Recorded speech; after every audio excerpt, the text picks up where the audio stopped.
And the next item is open time for public expression. And this is for an item that is not on the agenda. So if there's an item on the agenda you want to be heard on, yes?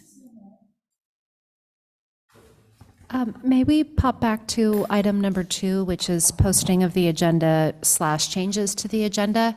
I'd like to announce that due to an unavoidable staff issue, we need to remove item number 12 off the administrative agenda this evening. That is a presentation from staff regarding Ross Recreation, and I'll just work with the mayor and the mayor pro tem on rescheduling it, hopefully just to your October meeting.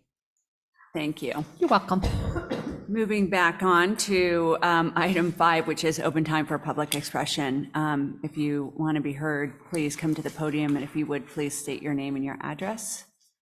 Is anybody here for open time? Is there anybody online? There are no raised hands online. Okay, so the next item is the mayor's report. I hope everyone can attend the town dinner on Friday, September 22nd. If it appeals to you, you might consider sitting at the community table where the council will be sitting. The community table will be for residents who wish to dine with other residents. Feel free to bring a dish to share, but no pressure. I'm sure the town dinner will be a great success. In advance, a big thank you to Ross Recreation and Ross Town staff for all their work. The Ross Historical Society asked me to speak at a luncheon on 9/7/23. On the historical side, I tapped former council members and mayors Peter Breckus, Gary Scales, and Charlie Goodman. The most obvious change in town operations is the professionalism of town management. We presently have 11 town employees, additional part-time rec staff, 8 employees with the police, with fire staffed by a separate department. Past council members actually ran the town and performed the town services. There was a part-time building inspector up until the 90s, no planning staff until the 90s, and certainly no town manager. In one flood emergency, 2 council members rescued residents on Shady Lane in a canoe. And council members personally raised money to light all the bridges and redo the commons and the post office. It was not until the mid-80s that the town had overnight police services. And we went from a volunteer fire department to a staffed department of professionals in the span of one generation of council members. The corresponding expense of that is obviously a very significant change to the town budget and taxes. One of the biggest changes to the town was the creation of Ross Recreation in the early 1970s. A large group of residents' parents wrote to the council asking for aftercare programs. The council was reluctant to expand the services to include recreation, but parents persisted and the Recreation Committee was formed. It was not until the mid-1980s that the town had a tree ordinance prohibiting the removal of trees that came after the Lagunitas Club removed 39 redwoods. The public outcry was covered in the local press, and the council was able to pass a regulation prohibiting tree removal. My father was one of the council members who drafted the original design review guidelines, which he based on his experience with ordinances working as an attorney in the county. As many of you know, Ross does not have a planning commission, and the council then and now serves that dual function, which is unique from other jurisdictions. In 2005 to 6, there could be as many as 5 agenda items on flooding.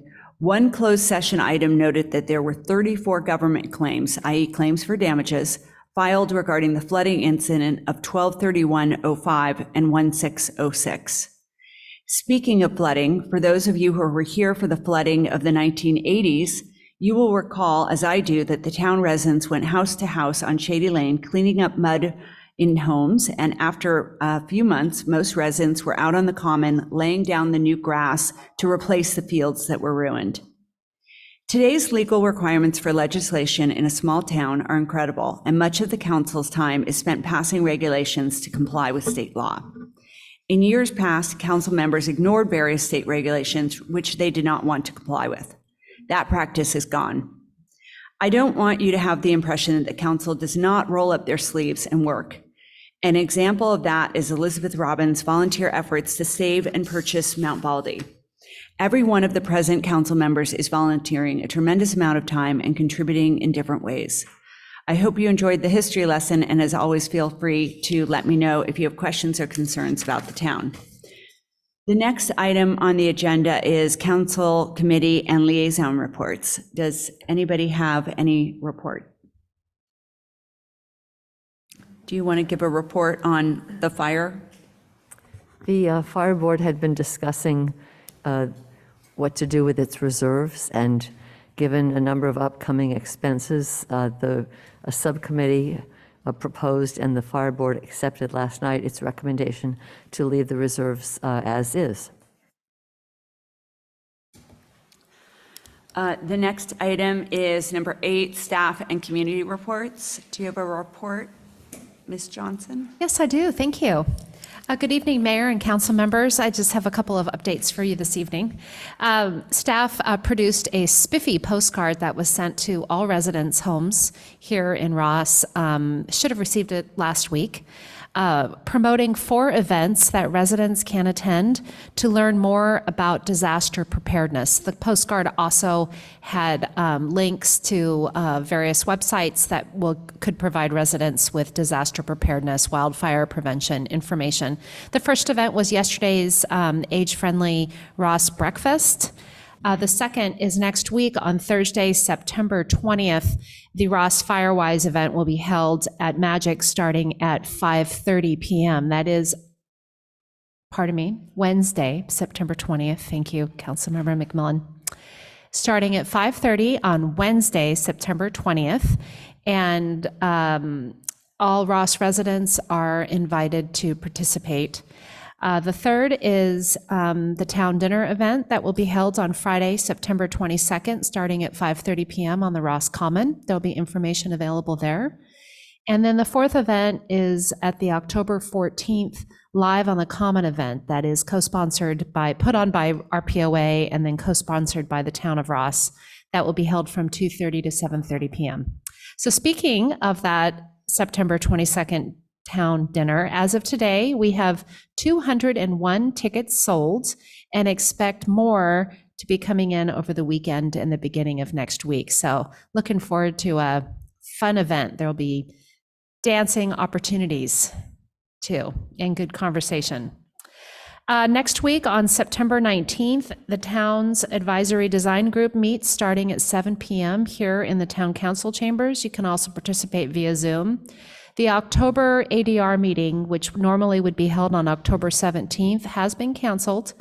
The November meeting, we moved it up a week to be on November 14th due to the Thanksgiving holiday week. We thought that'd be a little bit better for applicants and neighbors to attend on November 14th.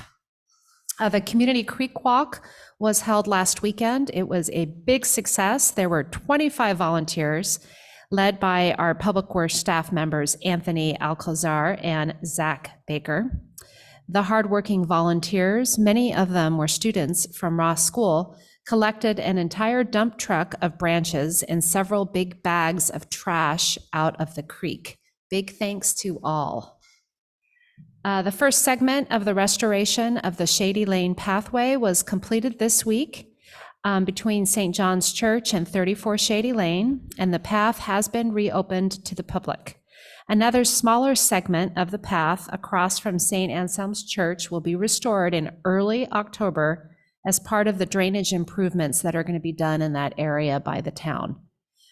Department of Public Works staff plans to have the entire pathway restored over the next 2 years and has begun reaching out to some of the residents along the path to repair their driveways if needed. Miranda Municipal Water District began their trucking operations through Ross this past Tuesday, September 5th. You recall at your August council meeting, their staff gave a presentation to the council, and it's coming from their Pine Mountain Tunnel Tanks project in the hills above Fairfax. Our staff has observed several of the trucks passing by Town Hall each day and has taken note that the trucks appear clean and the loads are adequately tarped and covered and in compliance with the conditions of use of the town right-of-ways. Staff has received no complaints thus far from the Ross School or the preschool or any residents. Traffic control at Natalie Coffin Green Park is observed to be functioning effectively as well. So those trucks are going to continue to be coming through town until the first week in October. And then lastly, I'd like to hand it over to Chief Potter right now. He's going to describe some law enforcement issues that are occurring in Ross this week and provide tips to you and residents on how they might prevent it. Chief? Turn this on. Here we go. Good evening, Mayor, members of the council, and Manager Johnson. A day or so ago, we sent out an email to the residents here in town, notifying them about a series of car thefts that have been happening here in town. So I thought it was important to come before you tonight and share this with you and tell you kind of what has happened and what we're doing right now for it. So since our first auto theft this year happened on the 8th of August, and since the 8th of August, we've been very busy. We've had 6 cars taken, last of which was on the overnight on the 12th to the 13th. The first 3 cars were taken from the Shady Lane side of town, and so what we did is we put our units on Shady Lane thinking that that's was going to have an impact, and they figured us out, and they went to the other side of town. They went up off the Laurel Grove area. So as of right now, 4 of the 6 cars have been recovered. They were all 3 of them were recovered in Oakland. 1 was recovered here in town, and we have 2 that are still outstanding. In every one of these circumstances, the cars were parked in driveways. They were unlocked, and the key fobs were in their cars. So the big takeaway for our residents is to lock your cars. You know, even if they're in your driveway, it's going to be important to do that moving forward. I think what's happening is these cars are being used for some sideshow activities in Oakland. At least that's what we're hearing from our partners in Oakland. We have had cars towed back here to the police station so that we could do some evidence work in them to try to figure out who's doing this so we can hopefully put an end to this.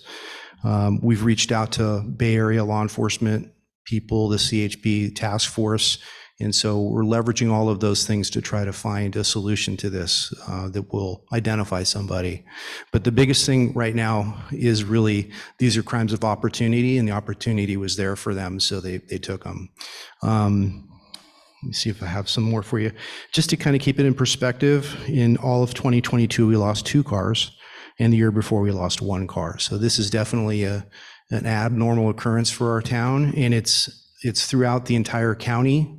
I know in the Bay Area, Antioch lost 22 in a weekend. So, and it's probably the same crew or at least related. So that's kind of what we know. And again, we're working with our partners, and we're doing what we can do right now to try to resolve this. I've invited our partner agencies from the college, Fairfax, the Sheriff's Department to please drive through town when they can. So these are all happening overnight. And I'd be happy to answer any questions. I have a question. There was a posting recently online about package theft on Right. Baywood.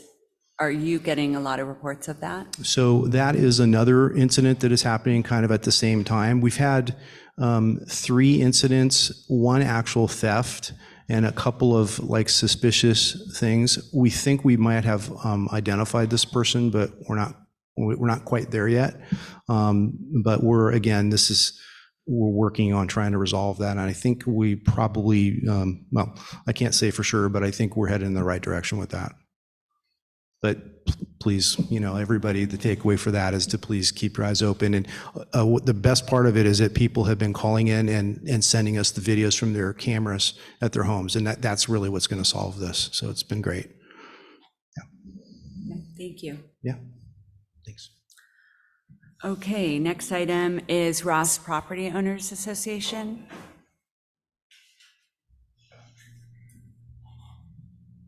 Hi, Town Council. I'm Jeff Koblick for the Ross Property Owners Association. So just wanted to say thank you very much to all the Town Council for all you guys do all the time and hours you put it, and to all the staff here from town manager on down. So much has been accomplished over the last couple of years. My daughter just came back from London to visit with us, and she said, God, town's looking pretty good, Dad. You know, she said, look at those beautiful flowers, and look at we were up there at Natalie Coffin Park, and she said, God, this has really been nicely redone. And so it's been great. The Ross Property Owners just appreciates all the support the town council has given us, and the town staff has done tremendous, work with us too. And so we're happy to help out and continue working with you. And as volunteers ourselves, we recognize the sacrifices you guys make and the time you put in, and it's greatly appreciated. Thank you. By the way, that event in August that you held was really well attended and really nice.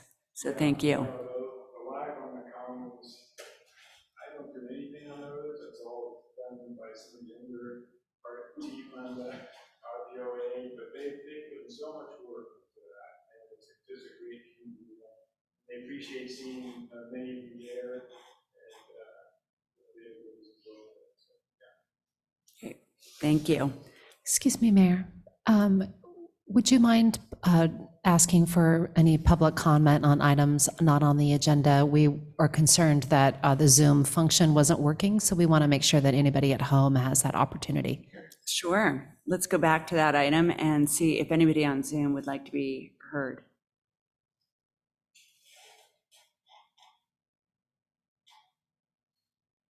Does anyone on Zoom have public comment? No, thank you. Okay. So next item is consent agenda. Would anybody on council like to remove an item from the consent agenda? Yes. I would like to remove item D, as in dog. Okay. Anybody else?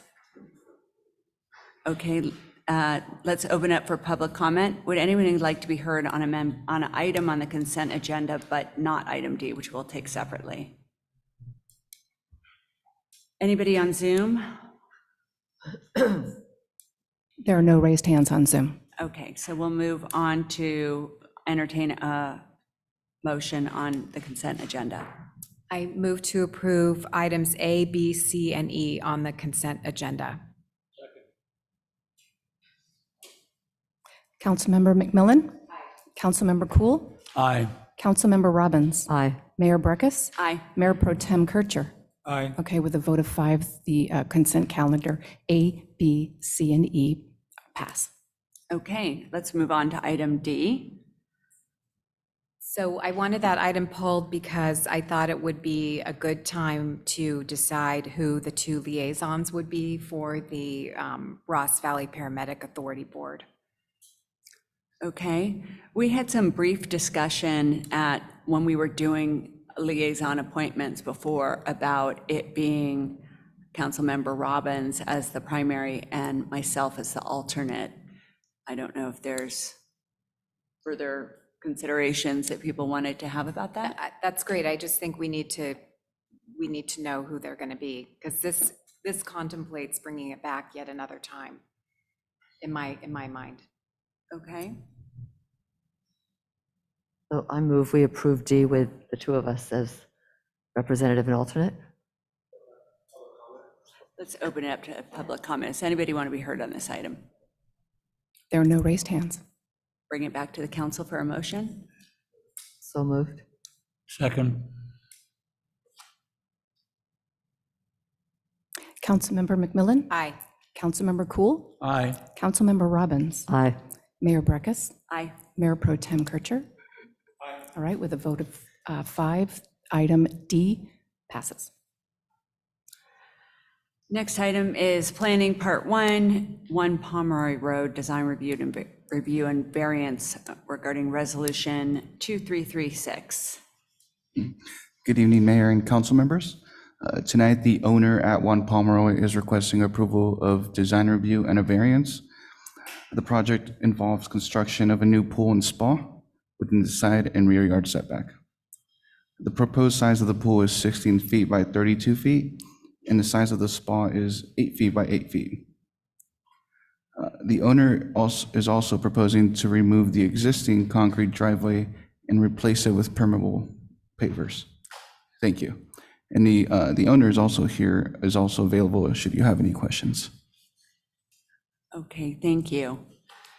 So the owner has the right to speak for 15 minutes, but if you don't want to speak and if you just want to reserve your time as a rebuttal in case a member of the public wants to speak, you can also do that. So with that, does the applicant want to be heard?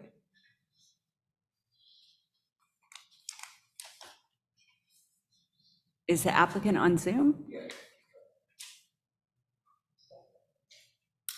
Sorry, yes, hold on.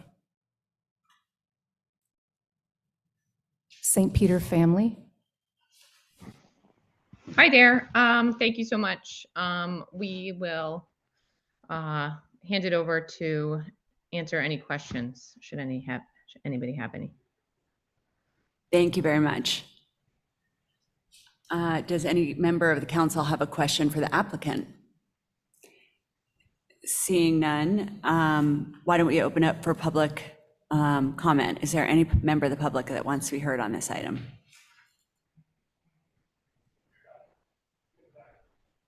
And there's nobody on Zoom. Okay, so there's no public comment. Bring it back to council. Is there a need for discussion? I move that we approve resolution number 2336. Second? Councilmember McMillan?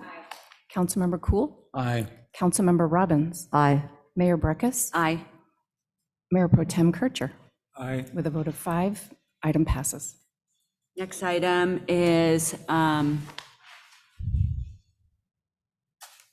128 Winding Way Design Review and Hillside Lot and consideration of resolution 2337. Good evening. Yeah, the applicant at 128 is requesting approval for design review and a hillside lot permit. The project involves construction of a new 6-foot automatic driveway gate that will be painted Chelsea gray and have a metal picket design. The gate will also have 2 bluestone columns, and the distance from the gate to the roadway easement is 33 feet by 8 inches. The project also includes a 42-inch guardrail to match the existing guardrail that will connect to the driveway gate. Thank you. And the applicant is also available should you have any questions. Okay, and just to let the applicant know, same rule, if you want, you can speak for 15 minutes, but you also don't have to. You could reserve rebuttal time in the event a public comment comes up or a question from the council comes up. You'd, of course, be allowed to speak. So with that, is the applicant on Zoom or in the council? Okay.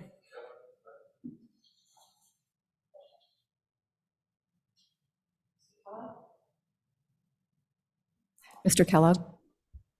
Thank you. I would reserve the time for any rebuttals. I'm here to answer questions.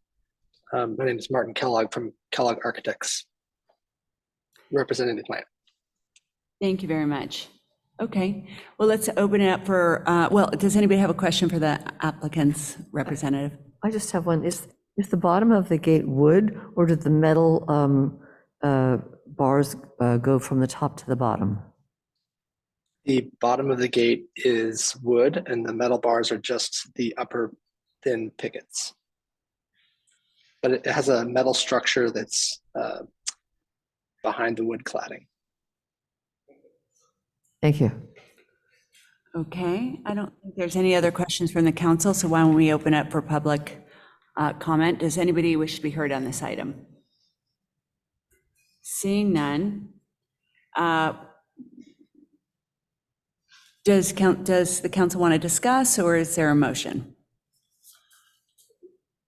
Maybe I'll make a brief comment. I spent some time with the applicant's architect yesterday talking about gate safety, because I'm not satisfied with the gate safety ordinance that we passed a couple months ago. he's an architect and he understands what's necessary for gate safety. I'm satisfied. Okay. So could I make a motion to approve resolution number 2337? Second? Councilmember McMillan? Councilmember Cool? Aye. Councilmember Robbins? Aye. Mayor Breckus? Aye. Mayor Pro Tem Kircher? Aye. All right, with a vote of 5, the motion passes. Okay, moving right along. The next item is item 11, which is consideration of whether to regulate short-term residential rentals and provide policy guidance to staff. And there's a staff report. Yeah. Good evening, Mayor Breckus and council members. The subject of whether to regulate short-term rentals has been before you in the past. In fact, since 2015, you've considered this matter several times, and most recently at your May meeting earlier this year. At present, the town of Ross does not specifically regulate short-term rentals, except for accessory dwelling units and junior accessory dwelling units. And in the town's code, short-term rentals are not allowed for ADUs and JADUs. Presently, there are approximately 3 short-term rentals that have been identified in the Ross community. Over time, there have been some complaints received by staff, and the complaints generally are about parking. On-street parking, as I think we all know in this community, is somewhat limited. So as there are short-term rentals and people are coming and going, parking can be an issue, and then the increased activity within the neighborhood can also be a concern. So periodically, we do receive some complaints about those short-term rentals. In 2016, the town council asked that a survey be done of community members to find out where does the community stand in terms of regulating short-term rentals. Again, short-term rentals are renting a home or a portion of a home for 30 days or less. So the survey was put out to the community. Survey results came in, there was discussion, and really there was no clear preference identified within the community to regulate or not regulate. And in fact, as the town council has considered this matter, this subject over time, the town council generally has not favored regulating short-term rentals, at least the council majority, as this has been considered by the council at various meetings. Moving forward, though, as you consider this topic, there are really 3 options. The status quo, what you have in place now, basically generally not regulating short-term rentals except for ADUs and JADUs, as I mentioned, as specified in the code. You could amend the code and prohibit short-term rentals in the community. Or alternatively, you could regulate short-term rentals within the town of Ross. If you go forward and prohibit, then the question becomes, in terms of compliance, how do you handle that? Is it complaint basis, or do you actually go out and be more proactive and perhaps hire a firm that would go online and identify short-term rentals within the community and assist staff in terms of assuring compliance? Again, you would need to amend your code. If you want to regulate short-term rentals, again, it's amending the code to regulate short-term rentals. But then as you do that, you need to think about, well, what is the program going to entail? For example, what might be the parking requirements? What about occupancy? How many days during the year? Would the short-term rentals be hosted or not hosted? So there are a number of things that you would want to consider in terms of regulating. Of course, there would typically be a requirement to adopt a transit occupancy tax so that the use would be taxed so you could collect taxes. Also, there would be fee collection. There would be registration. Typically, there would be the initial registration, annual registration, fee collection, enforcement, messaging.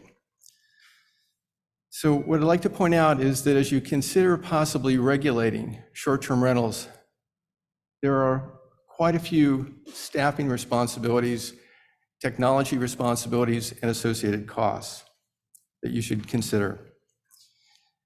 What are other Marin County communities doing? Always good to check in with your neighbors. What are they doing? As far as prohibiting short-term rentals, STRs, Sausalito, Tiburon, Belvedere, and Larkspur all currently prohibit short-term rentals. Other communities have regulations, allow but regulate short-term rentals. And those communities here in Marin County are Mill Valley, San Anselmo, Fairfax, San Rafael, Novato, and the County of Marin. Corte Madera, as you read recently, I'm sure, is in transition to allowing but regulating as well. Again, you have some options to consider. Status quo, continue with what you've been doing. Prohibit. If you prohibit, there'd be a code amendment. You would need to decide how you want to enforce that, either complaint basis or be a little bit more proactive. If you regulate, there's quite a bit involved with that, to be aware. There's quite a bit involved, and staff would really need to assess what the costs and impacts would be with formal regulation. So with that, that concludes my report. I'd be happy to respond to any questions you might have. Thank you. Thank you. Yes. So if, I've understood that a goal of regulating is to, promote neighborhoods and not have hotel-like dwellings. So if that was a goal, could the town prohibit short-term rentals for, say, any period of 2 months or less, and then anything beyond that would not, would be allowed? You said that the cutoff is 30 days, but what if the town says, well, we're okay with any rental that's 2 months or longer? As I mentioned in the report, you could regulate, in terms of your program, the number of days in a year that the home or portion of a home could be rented.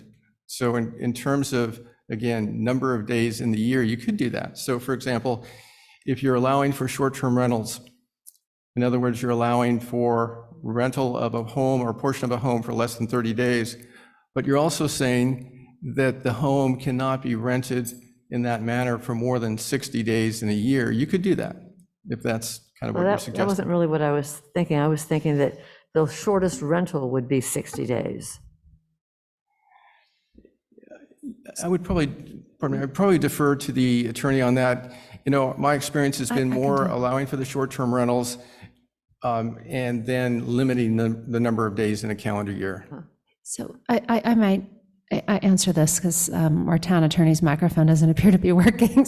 But state law does not allow jurisdictions to prohibit anything for 30 days or more. So you can prohibit, is that right? Yeah, okay, 30 or 30, yeah, 30 days or more. So we can't touch a rental if it's more than 30 days consecutively. 30-day rental, that's just a regular tenant and we can't regulate it. So we could say, okay, thank you. Any other questions? Yes. Referring to your mention of the fact that I think you said there are currently 3 short-term rentals in town, how was that figure arrived at? How was it ascertained? It was ascertained based on reports from community members. So as the town received complaints or comments about, in my neighborhood, there's a short-term rental at this or that location. So what I'm aware of is that there are approximately 3. There are no doubt more than 3, but in terms of what we've been told about, where people have come forward and said, we're concerned about this, or we have a complaint about this, there have been 3 properties identified. And you said they were all parking complaints? I said that, yes, generally parking and level of activity in the neighborhood. So just coming and going, parking is a key issue, though, commonly a key issue, yes. Well, I think there was also a complaint from a resident who had young children who felt uncomfortable with strangers in the neighborhood, wanting to sort of keep an eye on who was in the vicinity. And have a measure of control over the neighborhood. I think we all probably keep sort of a lookout. If we don't recognize somebody or some activity, maybe our antenna go up. But I think there was a concern there, at least as to one resident, and she's communicated with the council about that. So what we could be considering tonight is, should we not allow rentals of less than 30 days? That's really what we have the authority to decide. Is that correct? That is correct, yes. Okay. Yes. But isn't it also the case that while allowing them, we certainly can regulate them? Yes, it is. And that different jurisdictions in Marin County have different levels of regulation. That's absolutely correct. So really, we're looking for guidance in terms of status quo. Would you want to prohibit? If so, we would look more carefully at, okay, what are the options to do that in terms of enforcement? If you want to regulate, allow for short-term rentals, but regulate, as I mentioned, there's a whole menu of ways to regulate. And council members, you indicated various communities have selected different options. You know, for example, a parking requirement, occupancy requirement, number of days in a calendar year, hosted versus not hosted. In other words, that the property owner or the person that is responsible for the residence or property is present versus not present, and the home is simply rented out as a short-term rental without the presence of the responsible party for the home. So there are a number of things that the town could consider in terms of regulation, a program. With respect to the 3 rentals that the town staff is aware of by virtue of complaints or comments from the community, do you have any sense of how often those 3 properties are being rented out? Whether this is just an occasional rental or, in the case of a particular owner, repeated rentals throughout the year? I don't personally. Yes. In terms of enforcing the no rental of ADUs or JADUs, how is that done? Is that complaint-based? Has that been an issue? Is that burdensome for the staff? So that would be currently complaint-based. So if there's a complaint, the town staff would investigate and meet with the property owner. So it would be based on a complaint, yes. And if we were to not allow short-term rentals, so if we were to say, we're not interested in houses being hotels, we could adopt a policy that we don't allow short-term rentals, but we don't necessarily have to have enforcement as part of that. Is that correct? It could be complaint-driven for the time being and more robust enforcement or registration set in place later if we needed it. Is that true? That is true. That is correct. So what you could do initially is amend your code to prohibit, again, not including ADUs or JADUs, but prohibit, and then initially start with complaint basis. So if there's a complaint, the staff would investigate, present the code, and do enforcement. And that certainly is a way to start. If it becomes an issue, there are contractors, entities that could monitor and support staff, support the town. But initially, I would think in this community, it would probably start on a complaint basis in terms of enforcement. Thank you. Yes. Are the ADU and junior ADU provisions the result of state law requiring that they be allowed? I believe so. And again, I'm going to say believe so and look for some guidance on this, please. That is correct. Yes. The recent ADU amendments you made about a year ago, I want to say, those were driven by state law to encourage housing. And as a requirement, we have to have in our code that they're not a vacation rental ordinance, vacation rental properties. Yes. Were we to prohibit short-term rentals, would there be any preclusion of the owner allowing a family member to use the the site for less than 30 days, if there wasn't a rental fee incurred by the owner. No, that would not be an issue. I have a question about San Anselmo, which requires a business license. Do we have any more information as to any conditions that they impose in connection with requiring a business license for short-term rentals?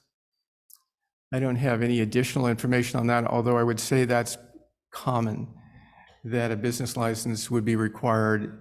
It's typically seen in terms of that level of operation that it becomes a business. And in fact, typically there's a transient occupancy tax that a local community would adopt, and there would be an initial fee collected to operate as a short-term rental, and there would be a tax on the revenues produced by that short-term rental, and a portion of that tax would come to the local community. And it's standard that then there would be a business license as well. So business license, registration fee, and then also the tax, the TOT, transient occupancy tax, would be typically the three revenues that would come to a local community. If I may add, though, we do not have a transient occupancy tax here, and it would need to go to the voters in order to do that. And we do have a business license, but we do not have a business registration. So those kinds of fees would need to be added to your master fee list. And so the council towns action. that are charging a transient tax, they put it to their voters? Yes. And we should point out that, as we talk about regulating, and we're touching on some of this right now, in terms of business license fees, annual registration, renewals, TOT, and collection of TOT, there is a lot of staff time involved in all of this. And then there's enforcement. So there's a lot involved in terms of staff requirements and technology, in terms of just the registration system that communities really need to be aware of before they move forward in the direction of regulating the short-term rentals. And if we're not recouping those costs from a licensing situation, then we're just subsidizing the costs. Again, there would need to be an analysis in terms of what you would expect in terms of how many short-term rentals, how much money you would bring in, how many fees would come into the town, and the cost for service. But no doubt that there would be staffing costs and technology costs. It seems like there are a very small number of short-term rentals in this community from what I'm aware of. The cost to set up a system to regulate would be fairly substantial. Yes. Well, the transient occupancy tax would have to be put on the ballot and voted for by 60% or 2/3, or I forget what the number is, of the people in town. Is that right? It is a ballot measure, and again, I'll defer to the town manager or town attorney in terms of what the required vote margin is, but it is a ballot measure. It requires, at least as of the rules that now apply, if it would only require a simple majority approval, 50% plus one. If Ross adopted a system that was not nearly as robust of what some of our sister jurisdictions are doing, I'm thinking of something more along the lines of what Fairfax has, where they require registration. They limit the number of nights that one can have a short-term rental in a defined period, say a calendar year. They limit the number of adults that can be present. And I think I mentioned they require registration. And I think they also have an online type of complaint system so that you can simply go online and register your complaint. But I mean, perhaps they have a transient occupancy tax. I didn't notice it if they do. It seemed like sort of a step above what Ross and San Anselmo are doing, or not doing, but far less than what San Anselmo, Bell Valley, and Novato are doing. And of course, they're larger jurisdictions. I mean, would that be a substantial expense? In other words, there's no active enforcement. It's all complaint-driven, and you simply have a registration process. And if we only have 3 SDRs, I think we actually probably have quite a few more, but whatever, we're not looking at a lot of registrations. Is that a significant staff cost? I think it is. I'm very familiar with the Fairfax model. And they do have a TOT, a transient occupancy tax.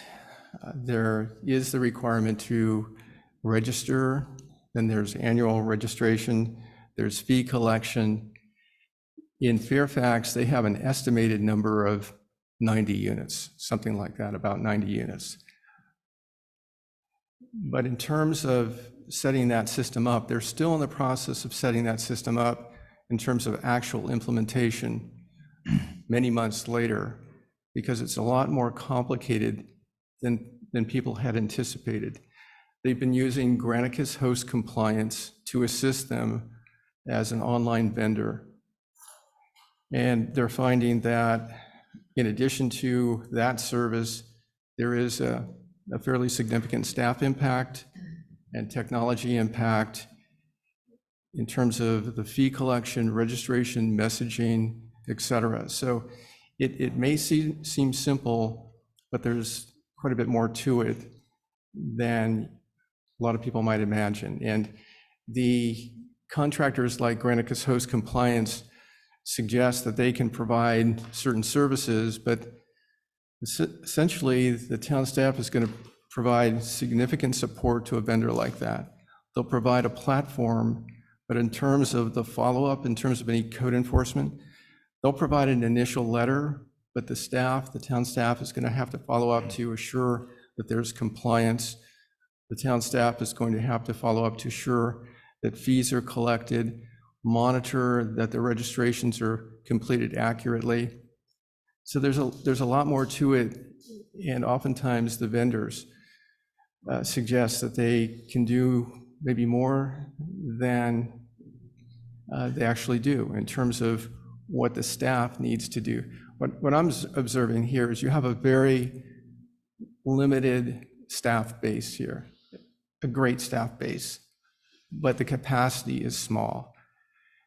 And these increments seem minor in nature, but they're incremental and cumulative, and they have an impact on ability to do a variety of services. So it's just something to think about.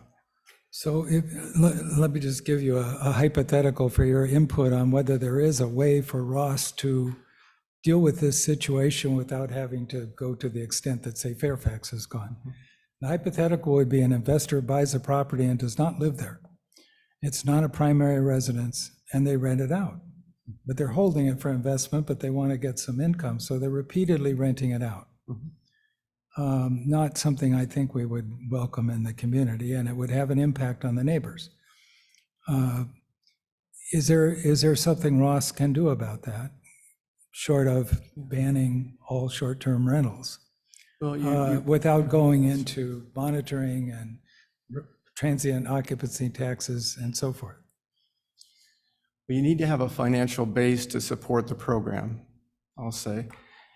And in terms of if you regulate, what you could do is the property would need to be hosted. So it could not be a circumstance like you described where there would not be a host present. So that would be an initial step. To avoid the circumstance that you described where an investor purchases a property and simply uses it as an investment, isn't on the property, simply rents it out in terms of a short-term rental, you could address that by not allowing non-hosted short-term rentals. So a hosted short-term rental would be the owner is still there but rents a room out or something like that? That is correct, yes. Or on the property. Could Through the mayor. Ross simply, I'm sorry, No, I'll wait. could Ross simply require that a short-term rental be of a primary residence and not an investor-owned property? That may be a legal issue as well, but. I think you're maybe saying the same thing, that we're talking hosted versus non-hosted. Well, no, you could, in other words, they own a residence. I see. And they rent it out for up to 30 days. So it's a short-term rental and they take off, they go to Europe. And the other family or whoever's renting it is there. They are not there, but they still own the property. It is their primary residence. They will return and live in that residence, whereas an investor would not. I think what I've seen in other jurisdictions to try to address that problem is not so much the primary residence, but putting a limit of how many days per year you can rent out on short-term rentals, rather than doing the host versus non-host. If you really are concerned about a rental being just, as a cash cow with no one, without any sort of monitoring, you limit to a certain amount of days per year, say, 30 or 60 or whatever the number is that you feel comfortable with. So there would be a backstop, so someone's not just buying a property and turning it into a vacation rental. So if we had a system where the rental was, where somebody renting out was required to register, a simple process, not a big, complicated forms and all kinds of hoops to jump through, but they simply had to register and declare their intention. So they were on Ross's radar. And then we also limited the number of nights during a year that a property could be rented out to, say, 20 or 30. I mean, I think Fairfax's limit is 60, but that seems a lot to me. And that's it. And it's complaint driven. And Ross would respond to complaints, but not have any active enforcement. Would that still be a considerable staff imposition on staff? Because I don't think the registration fee would be more than, say, $100 or $150, something like that. Sure, go ahead. I've worked in 2 cities that had short-term lodging programs, and the councils really struggled with exactly what you're struggling with now, how to find a balance and make it work. And it is incredibly challenging, and I would say impossible, to have a program work well where you're saying people can do it for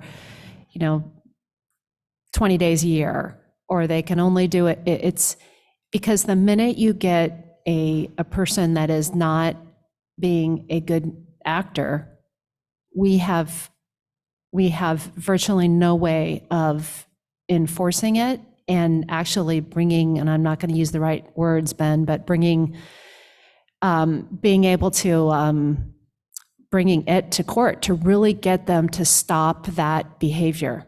And you can have 80 police officers and 10 code enforcement officers, and you can have sting operations, and you can do all those kinds of things. But if you have somebody that wants to be a bad actor, it is virtually impossible to prove, enforce, put your 100-day, dollar administrative citations, and they can make so much money off of these that $100 per day citation is nothing. It's just a cost of doing business.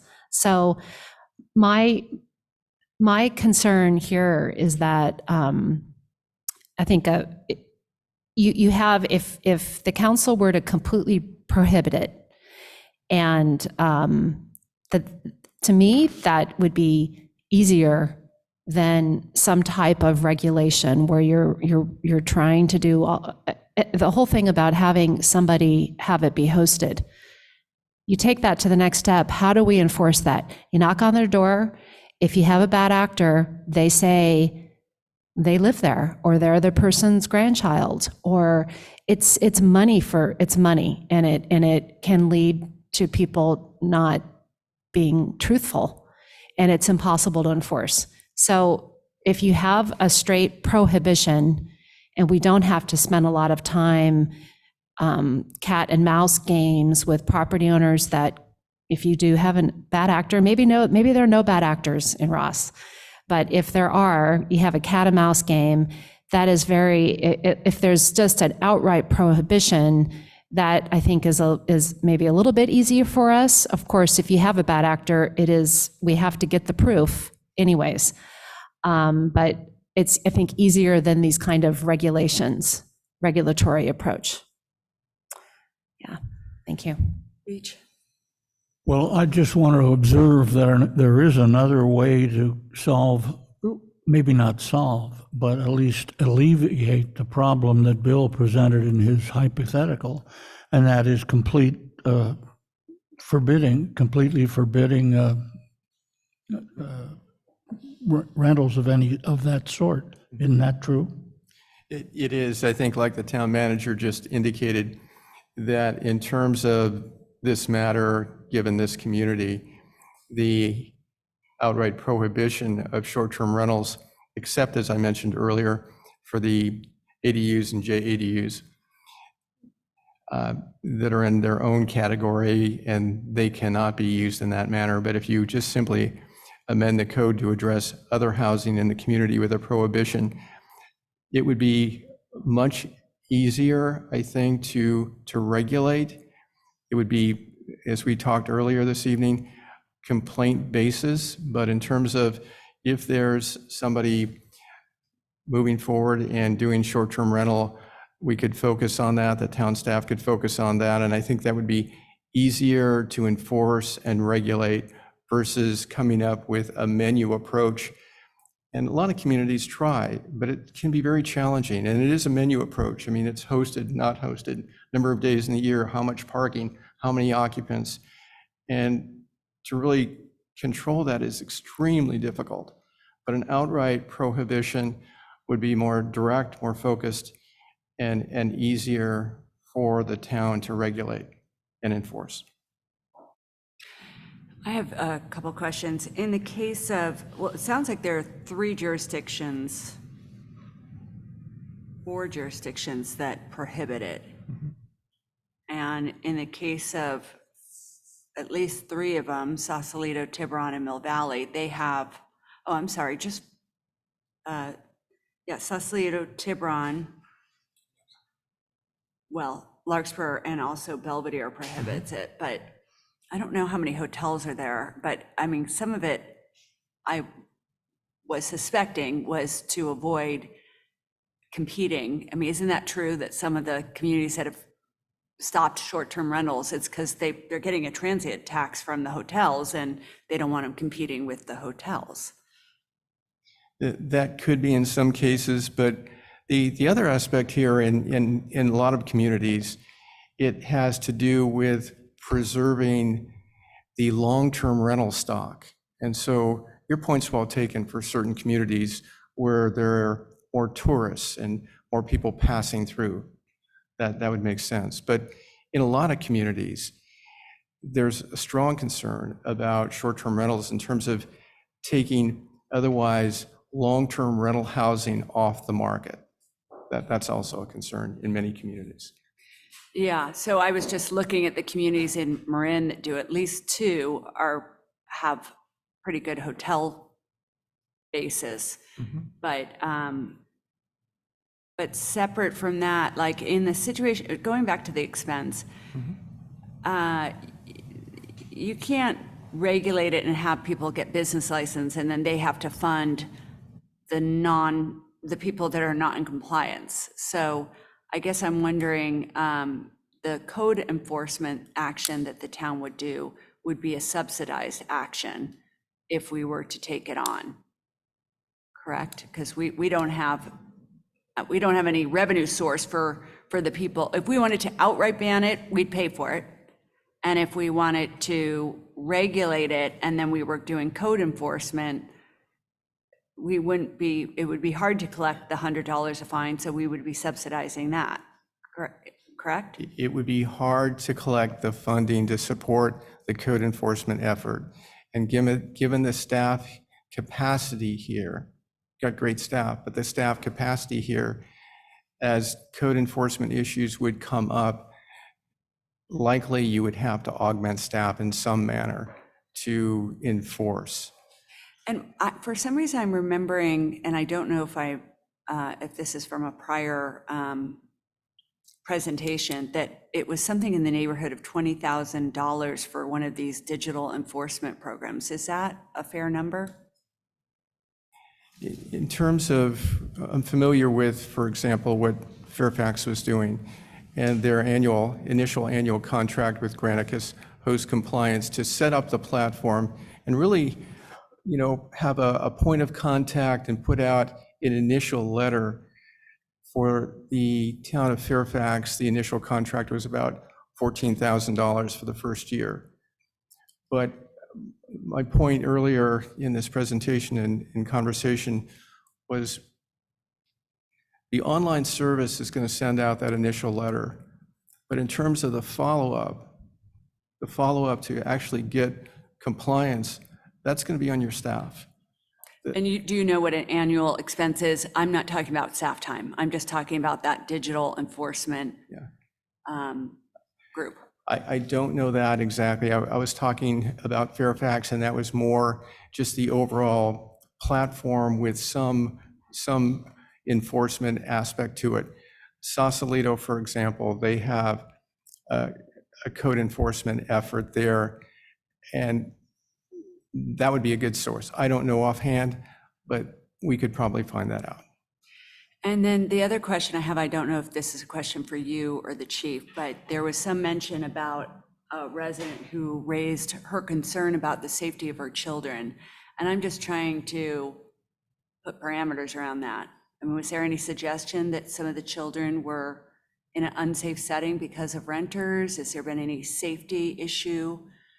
I mean, people can be afraid of people for no good reason. So I'm just trying to was there any look at any kind of safety issue with that? I don't know if you're familiar with that complaint. I'm not familiar with that complaint, so I can't really respond. Okay, Chief Pata, do you have a? Yeah, regarding those, we've had no complaints, and so I haven't heard of that. Certainly every day in this town, there's a large number of people that come in and work in this town for an extended period of time, and I haven't had complaints on those either. So it's hard to get my head around that right now because I don't have any numbers. Thank you. Julie, do you have a question? It's not a question. I just wanted to point out that in the June 2017 staff report, there's some costs, additional cost to the town would be approximately $24,000, 10 hours a month at $197 per hour. Or if we were to hire a consultant such as Host Compliance, that's where you're getting the $27,000 to $35,000 a year figure. So it was $24,000 of staff time a year? That's what the staff report from 2017, 6 years ago, says. It's quite a bit. Yeah. Anybody else have questions? Okay. Questions that I don't think there are any answers to. But, when we had when this issue was before us previously, I was trying to get a sense of why people were renting their units out. I mean, obviously there's a financial incentive, but I mean, did they? I mean, one person actually communicated with the council and said, well, I rent my house out and I think I'm providing a valuable service. People like to come back to maybe where they were raised. They come to Ross and they check it out. Maybe they want to buy property here. Maybe there's a family reunion. And that's something that resonated with me because we had a family reunion and we had no place to put people. And fortunately, our next door neighbor said, I'll be gone. They can stay at my house. And we said, we're willing to pay.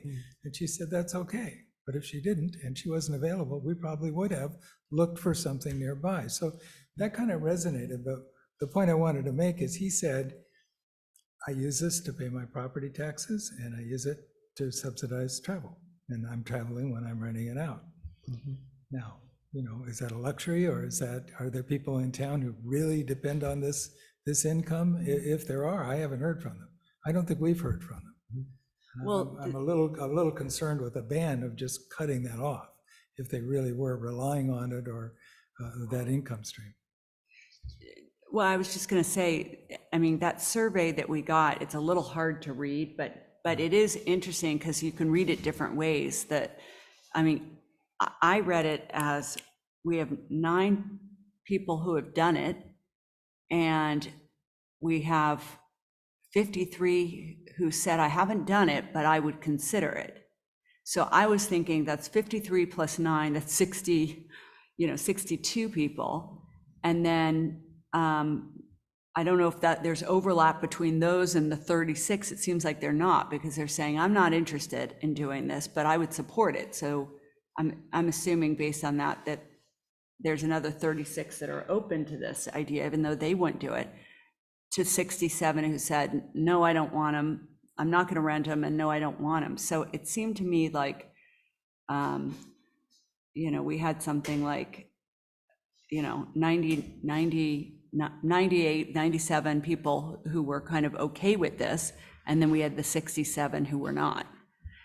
And then I don't know how the questions were worded, and sometimes surveys get skewed that way. I'm just wondering if we're going into discussion and maybe we should finish with questions. Does anybody have any more questions? Okay, why don't we open up to public comment? And if you would, please come up to the podium and state your name, and if you would state your address, that would be great. And then we have a 3-minute limit, and I no longer have the job of marking the 3 limit. Our clerk does. And where do you mark that? Is it on the? It's in the front. You can't see it, but I can. In the very front. Okay, all right, we'll keep an eye there. Down here. Okay, in case you are verbose.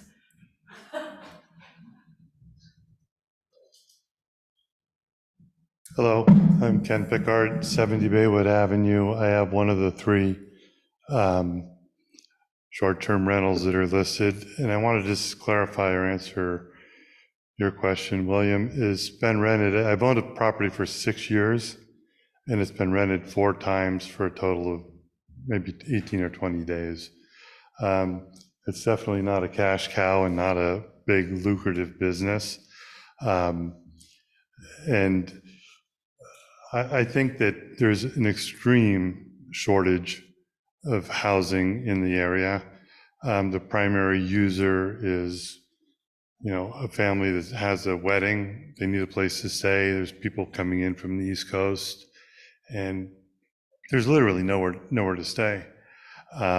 They can go to Santa Fe to a hotel or the Embassy Suites or Courtyard Marriott, but there's really no places for them to stay. I'd also like to just bring up on the ADUs. I know that there's a huge push to build ADUs in the town. I've built some myself. I've seen them. I don't know any of them that are rented, but isn't that the goal of the ADU, is to have rental property here, or affordable renting, right? So I guess it would be, since we're on this topic and ADUs are being brought up, we should how many ADUs are there and how many of them are rented? Because I think that the ADUs are not being rented. I'm quite certain of that, most of them. And I think the source of the complaint, from my perspective or from my property, is basically a person that has an ADU that's converted into residential living area and never rents it. So to me, it's like, I know that there's other issues that are playing there. I also have some property in San Anselmo.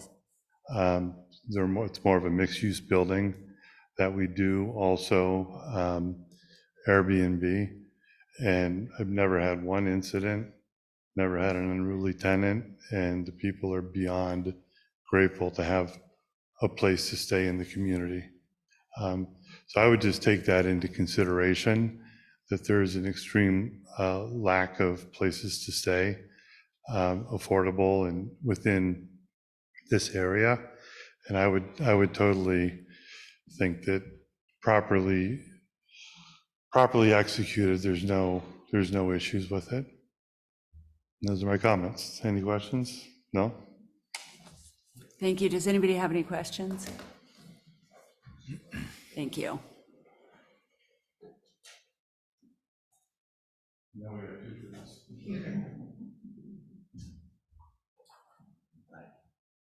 Nice to see everybody.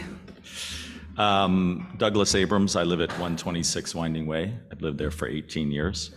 I've actually never used Airbnb. I only use HomeAway, which I find to be sort of a little more elevated clientele than Airbnb, but perhaps I'm wrong.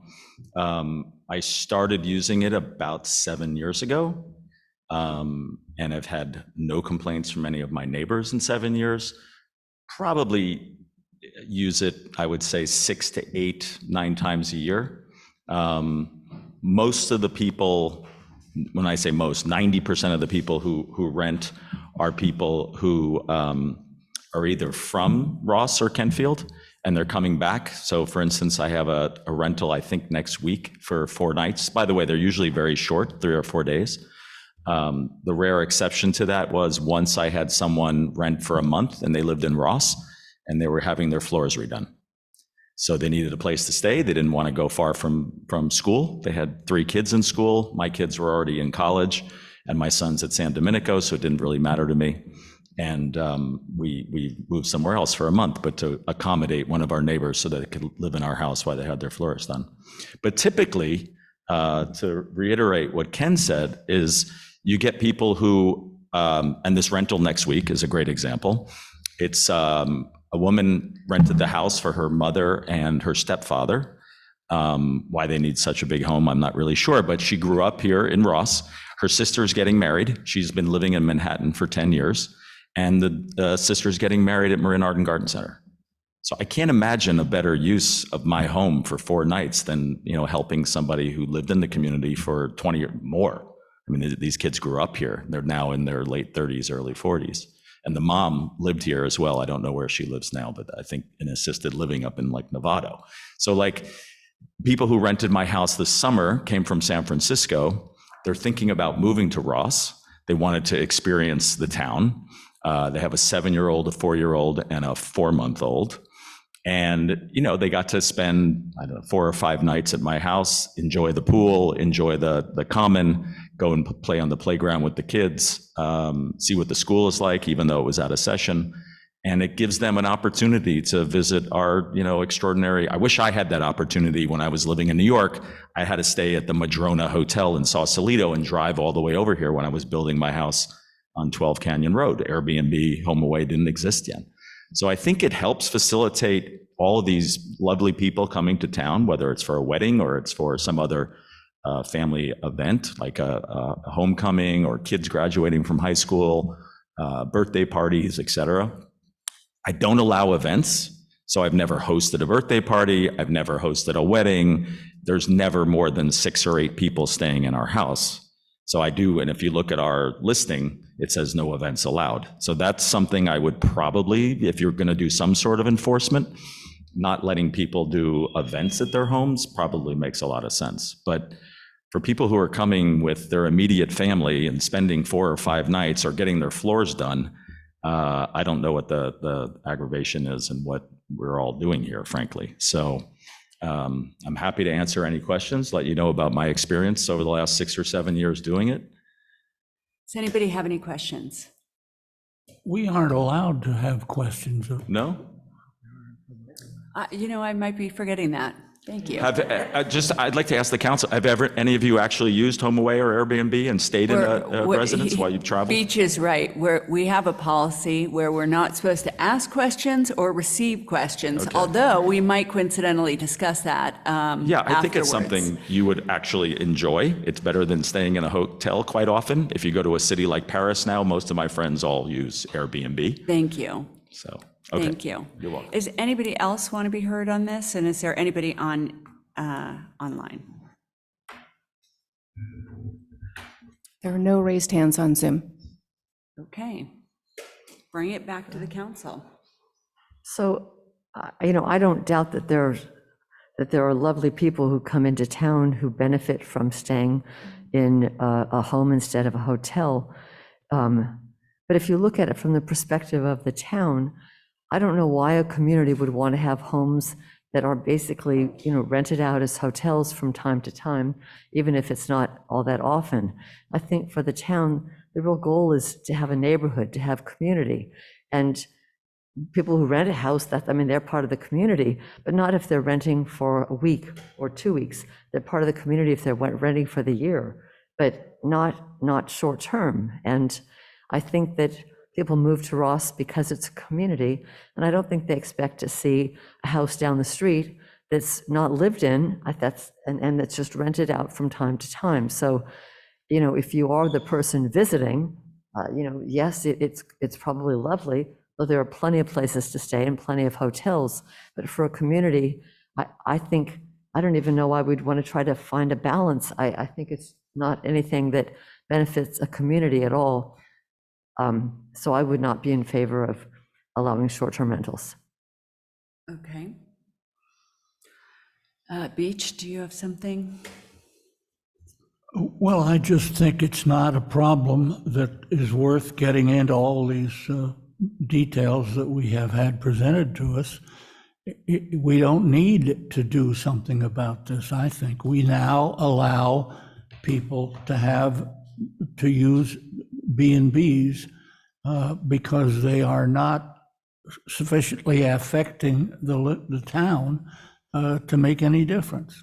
I would think we ought to continue not to regulate it. Well, I'm still, as I was before, uncomfortable with a complete ban. Yes, but I'm leaning back, so thank you. I'm uncomfortable with a complete ban. I do think that short-term rentals can have an appropriate place in a community, even a small community like Ross. And I've obviously been looking here today for a way to do regulation light, should we say? In other words, something that's not an undue burden on our staff, but something that sets some guidelines, some markers, even if it would be difficult to enforce. Think of it as a statement of policy, but one that we don't have a complete handle on. Is it still worth doing? Saying, well, this is our expectation. This is what we want. We don't want the repeated rentals. We don't want absentee landlords who are just investors or renting these places out, in which case they are becoming closer to a hotel or a bed and breakfast. That's a lot of traffic and a big imposition on the neighbors. So I think I would favor doing something like that, but fairly minimal. And something that is not a huge burden on the staff, or an undue burden on the staff, where we set out some markers on this in terms of the number of nights and the nature of the people who are entitled to rent this out. I don't know that we need to require hosted rentals, but certainly we would like this to be someone's primary residence that they're only renting out occasionally when they travel or something else. And that does create some short-term opportunities in Ross that otherwise would not exist. I fully echo the sentiment expressed that there aren't a lot of hotel options here. I have a vivid memory of when my wife and I were looking at properties here and thinking, ugh. We were stuck over in the Marriott, which isn't a bad place, it's just not a great place. There are not a lot of destinations that are available. Plus, our kids are always renting Airbnbs. We have family coming out for our new grandchildren from the East Coast. They're renting Airbnbs, not in Ross, but in San Francisco. I mean, these are a convenience to people. I do think our residents can benefit from short-term rentals as well as also be imposed upon. So I'm really still not in favor of an outright ban. I would be in favor of some restrictions that are not an undue burden to our staff. I'd be willing to work. I hate to volunteer for another subcommittee of one. If somebody else would like to join me on it, great. To explore that a bit more. Anyway, that's where I'm coming from. But I thought we heard from staff that any kind of regulation is very labor intensive, costs a lot of money, and is not very effective and can't really be enforced. So I think if there isn't an out and out ban, I think we just leave it. I mean, I would do nothing. I would leave it as it is, which is we have no regulation. I would either have no short-term rentals or leave everything as it is, because I think you can't regulate it the way you think you'd like to. Yeah. I kind of agree with Elizabeth. I think we're opening up a hornet's nest if we try to regulate. And there's so many gray areas, and people will abuse, and everyone's going to be running after people trying to have a gotcha moment. And that's not why we would be regulating. So it would kind of defeat the whole purpose. But I am in favor of a ban, because I don't think people move to Ross to have an Airbnb next door to them. You look at the other communities who have prohibited short-term rentals, and they're communities that are much more similar to Ross. They're Sausalito, Tiburon, Belvedere, and Larkspur. The jurisdictions that allow short-term rentals are not of the same character, in my opinion, as Ross. And I don't think, I mean, I said this before, people don't move here and buy, a $4 million house to have a short-term rental right next door. They move here for the community and the school and the neighbors. But unfortunately, I don't think we can regulate. So I am of the view that we should have no short-term rentals shorter than 30 days. But it sounds like there's not a majority, although we haven't heard from you, Elizabeth. Have you changed your mind? I haven't. I mean, I don't know who said it, that just because you can legislate doesn't mean you should, okay? So first question we should be asking is, do we have a problem? And we don't have a problem. We have 3 residents that are being used currently, as we understand it.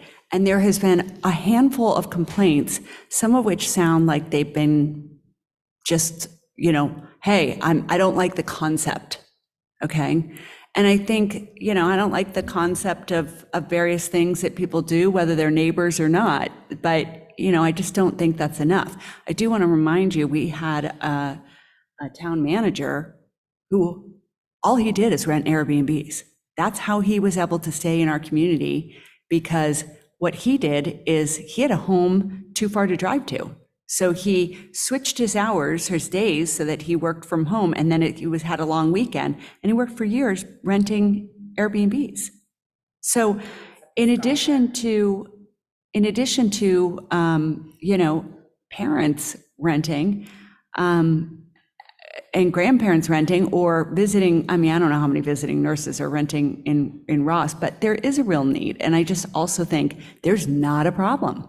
So why are we going to take this on as something we're going to regulate when we don't have a problem? And if we had a problem, that's when we should start, considering regulations.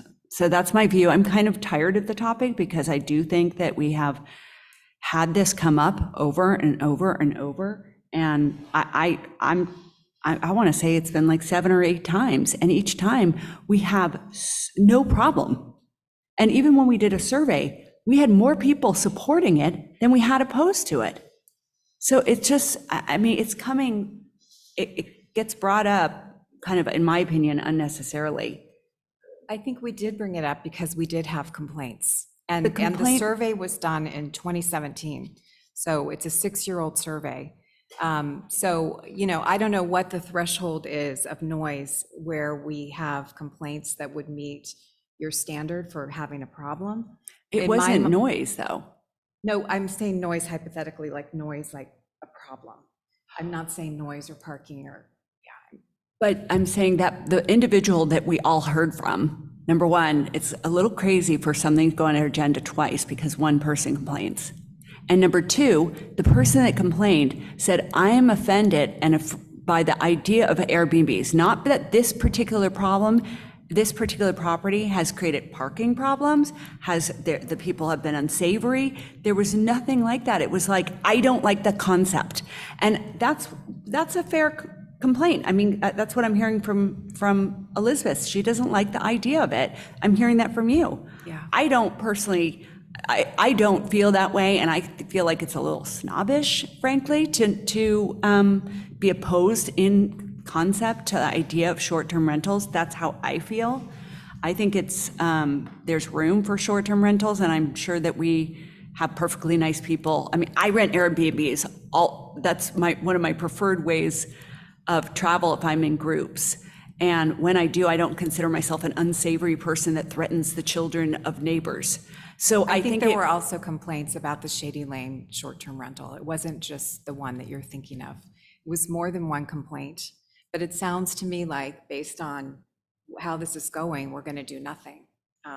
And we'll revisit whenever we get a groundswell of complaints. And I don't know what that number is. Is it 10? Is it 50? I don't know.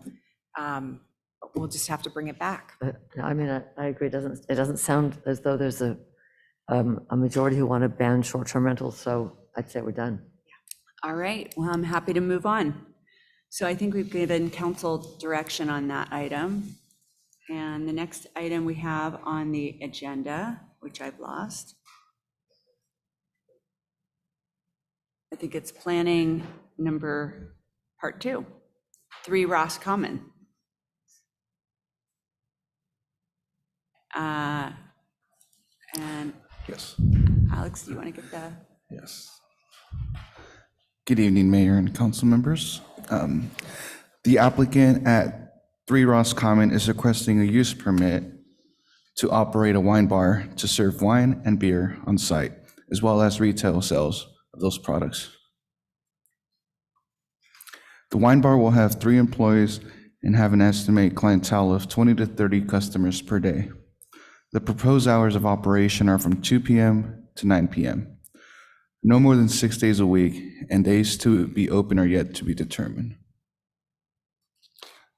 Staff recommends that the Town Council approves Resolution Number 2338, approving the use permit to allow the wine bar at 3 Ross Common. The applicant is available should you have any questions. Thank you. I have a question of staff. The 9 p.m. cutoff, why is that? I'm just curious, is that because there's some other regulation, or is that just what the applicant wanted?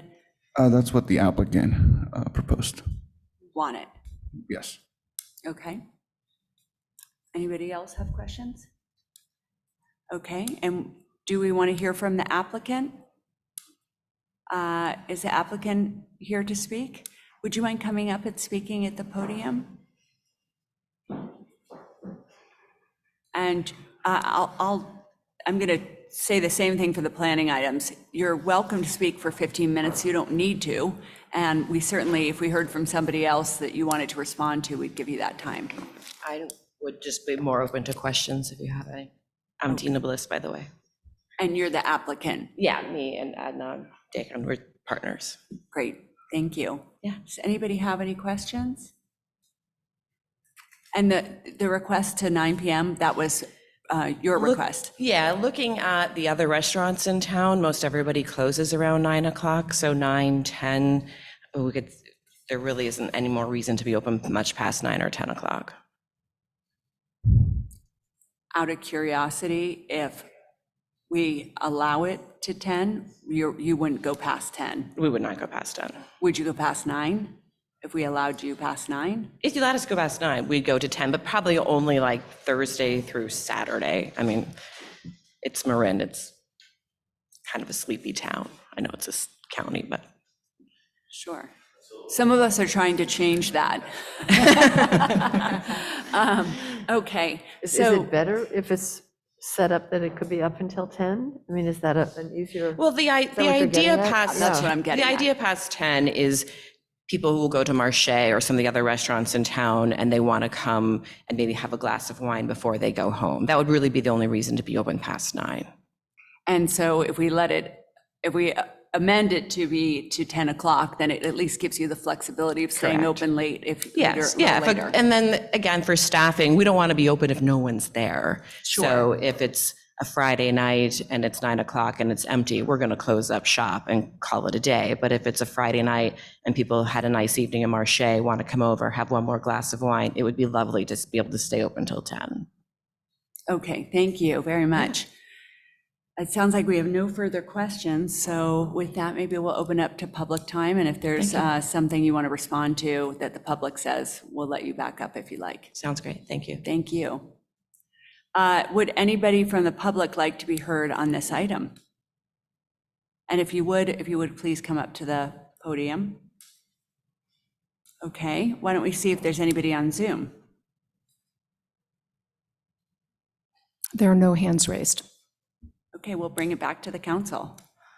I would personally be open to amending it till 10 o'clock. So would I. It sounds like a lovely idea, and whatever you would need to be successful, we would want to help you with that. Yeah, lots of our town council meetings go at least until 9:30. If you give us your phone number, we'll text you. Do you do to go? Okay, great. I just have a question. Yes. Is there any need to give the neighbors notice that it would be open until 10 instead of 9, Ben? Okay, great. Okay. So with that, do we have a motion? I move we approve Resolution 2338. Second. As amended? Yes. Yes. Thank you. Councilmember McMillan? Aye. Councilmember Cool? Aye. Councilmember Robbins? Aye. Mayor Breckus? Yes. Mayor Pro Tem Kircher?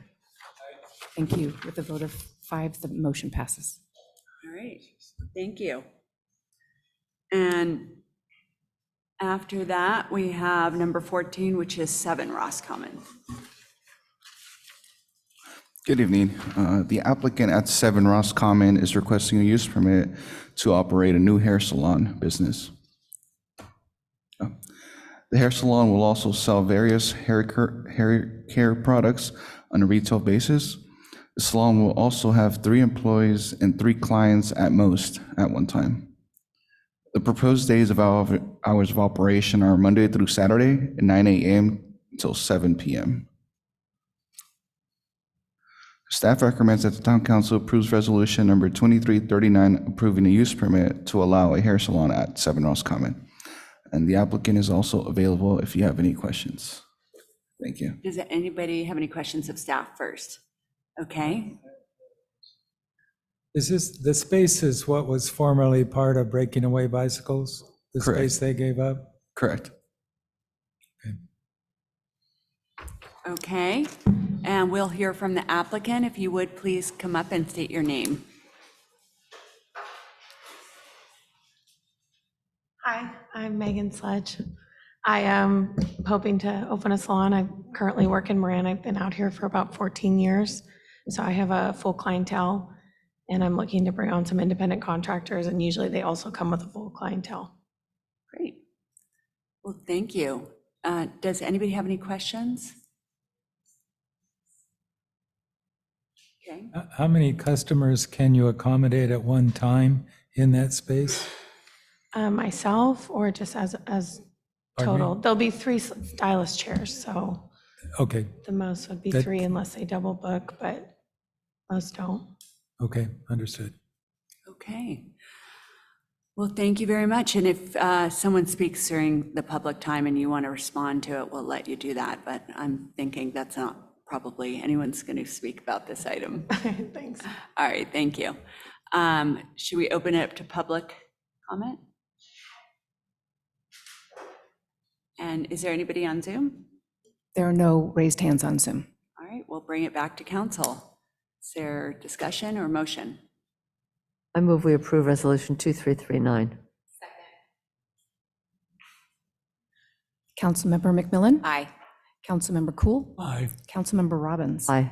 Mayor Breckus? Aye. Mayor Pro Tem Kircher? Aye. With a vote of 5, the motion passes. The next item is council correspondence. Has anyone received council correspondence? No. Okay, we'll move it to 15B. Are there any future council items? Well, we know one thing we're not going to do again I don't know, Bill. I would like to propose that the council discuss the closure of the fire station.